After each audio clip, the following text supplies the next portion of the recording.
Hi friends, स्वाद रेसिपीमध्ये तुमच्या सर्वांचं खूप खूप मनापासून स्वागत। आज आपण मटन कोल्हापुरी करी पाहतोय। काल आपण पनीर बिर्याणी पाहिली होती। आज नॉनव्हेज लोकांसाठी आपण रेसिपी करतोय। काल व्हेज लोकांसाठी केली होती। तर मिक्सरच्या भांड्यामध्ये आलं, हिरवी मिरची आणि लसूण घेतलाय, तो बारीक ठेचून घेतलाय आणि 5 ते 6 काजू मी भिजत घातलेत। त्यानंतर अर्धा किलो मटन स्वच्छ धुवून घेतले। त्याला मीठ, हळद आणि जो आपण मसाला बनवला आहे, आलं, लसूण आणि हिरवी मिरची, त्याचं वाटण आपण व्यवस्थित मटणाला लावून घ्यायचं आणि कमीत कमी अर्धा तास आपण हे असंच मॅरिनेट होण्यासाठी बाजूला ठेवून द्यायचं। सोबतच मी मसाल्याची लिस्ट आहे ती डिस्क्रिप्शन बॉक्समध्ये देईनच। तर लसणाच्या पाकळ्या 10 होत्या आणि आल्याचा एक मोठा तुकडा आणि 3 ते 4 हिरव्या मिरच्या। हिरव्या मिरच्या आपल्या आवडीनुसार कमी किंवा जास्त वापरायचे, कारण जर हिरवी मिरची जास्त वापरली तर मटन करी ही तिखट होण्याची शक्यता आहे। सोबत मी काजू वापरलेले आहेत, तर काजू अगदी ऑप्शनल आहे। काजूमुळे थोड्याशा टेस्टमध्ये रिचनेस येतो आणि आपण रेस्टॉरंटमध्ये जेव्हा अशा भाज्या खातो तर त्या थोड्याशा वेगळ्या लागतात, कारण त्यामध्ये काजूचा उपयोग केलेला असतो आणि त्या थोड्या कॉस्टली सुद्धा असतात।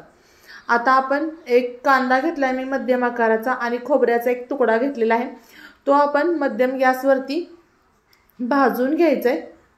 यामुळे एक वेगळी टेस्ट आपल्या मटणाला येते आणि मला नाही वाटत की महाराष्ट्रात कुणाला कोल्हापुरी मटन करी आवडत नसेल अशी व्यक्ती असेल, कारण जवळजवळ सर्वांनाच कोल्हापूरचं नॉनव्हेज सर्वांनाच खूप आवडतं। आता आपण ते भाजलेला जो लसूण, खोबरं आणि कांदा आहे तो बाजूला ठेवून द्यायचा आणि त्यानंतर कुकरमध्ये एक मध्यम आकाराचा कांदा मी बारीक चिरून घेतलेला आहे, आता तो परतून घ्यायचा। कुकरमध्ये मी तेल घातलंय 1 चमचा। त्यानंतर जी चरबी असते ती आपण तेलातच भाजायची, त्यामुळे ती तेलाच्या भाजी केल्यानंतर वरती येते आणि मग ती छान दिसते।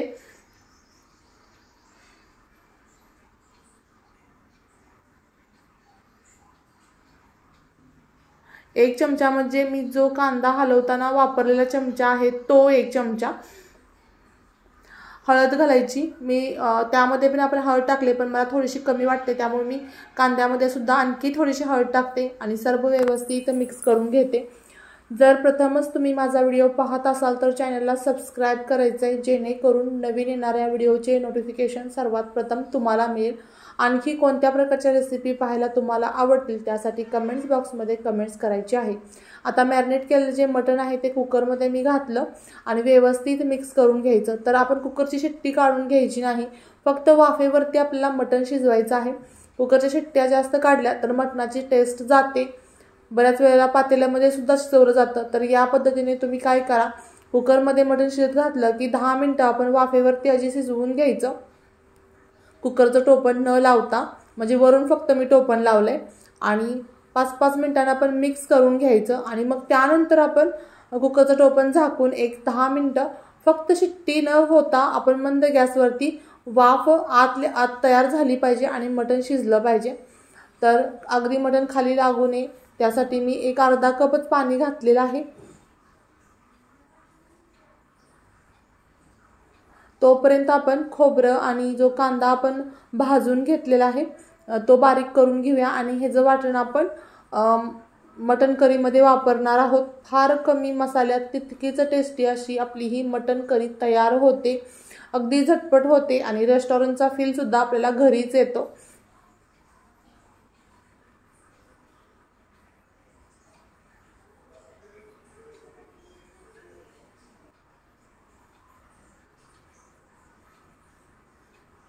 कांदा जो आहे किंवा खोबरं आहे ते धुवून वगैरे घ्यायचं नाही, आपल्याला तो जो फ्लेवर आहे तो फ्लेवर तसाच मेंटेन करायचा आहे।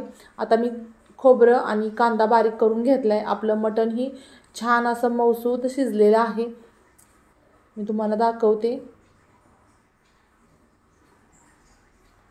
आता आपण कुकर बाजूला ठेवूया आणि आता कढई घेतलेली आहे मी, कढई गरम करून घेऊ।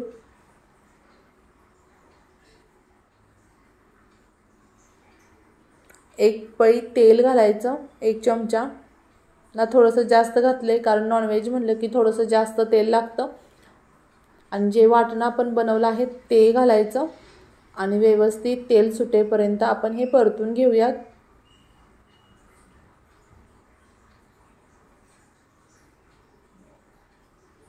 तुमच्याकडे काजू नसतील, तुम्ही मगज बी वापरले तरी सुद्धा चालेल, आणि अगदी मगज बी सुद्धा नसतील तर मग तीळ बारीक करायचे मसाला बारीक करताना।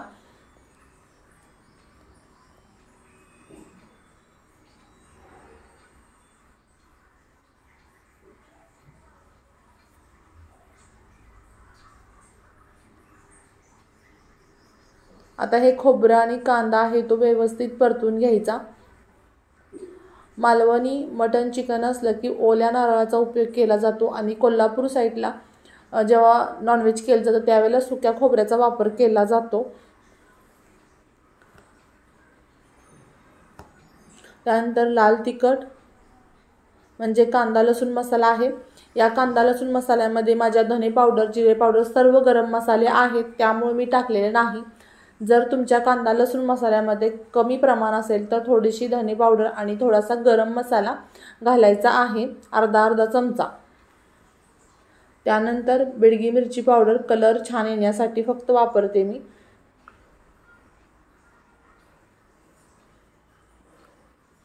आम्ही जो कांदा लसूण मसाला केलेला आहे त्यामध्ये भरपूर प्रमाणात गरम मसाले, कसुरी मेथी वगैरे वापरलेली आहे, त्यामुळे बाहेरचे वरचे जे मसाले आहेत ते कमी वापरायला लागतात।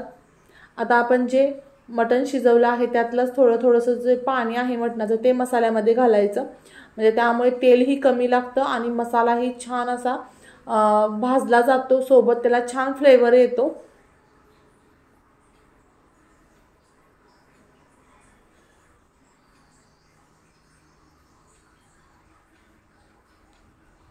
आपण थोडं करून तो रस्सा घालायचा आहे त्यामध्ये, आणि मसाला परतून घ्यायचा आहे। सगळ्यात महत्त्वाचं म्हणजे नॉनव्हेजची भाजी असो किंवा ग्रेव्हीची कोणतीही भाजी असो, आपण ग्रेव्ही किती छान पद्धतीने भाजतो त्याच्यावरती त्या भाजीचा टेस्ट डिपेंड असते। आता जी काजूची मी पेस्ट बनवून घेतली आहे ती घातलेली आहे, आणि सर्व व्यवस्थित मिक्स करून घेऊयात आणि मसाला व्यवस्थित भाजून घेऊयात।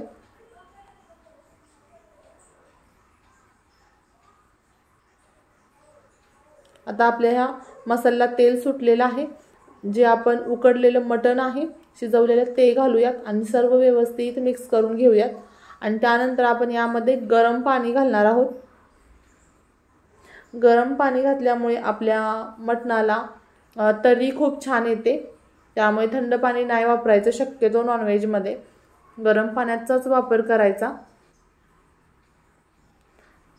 आता गॅस मी बारीक करते आणि मंद गॅसवरती एक 5 ते 6 मिनिटं, अगदी 10 मिनिटं शिजवलं तरी सुद्धा चालते, पण अगदीच वेळ नसेल तर कमीत कमी 7 मिनिटं तरी आपण हे मंद गॅसवरती मटण व्यवस्थित शिजवून घ्यायचं आहे।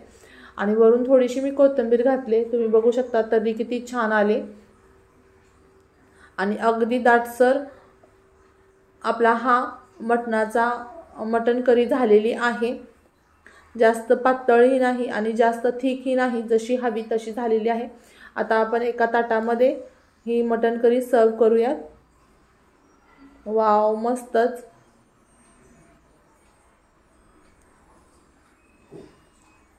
गरमागरम मटण कोल्हापुरी मटण करी सोबत बाजरीची भाकरी, तीळ लावलेली आणि भात आणि कांदा, असा 31चा छान असा मेनू तुम्ही तयार करू शकता आणि घरच्या घरी बाहेर न जाता एन्जॉय करू शकता। तर पुन्हा भेटू अशाच नवीन व्हिडिओ सोबत, तोपर्यंत बाय बाय।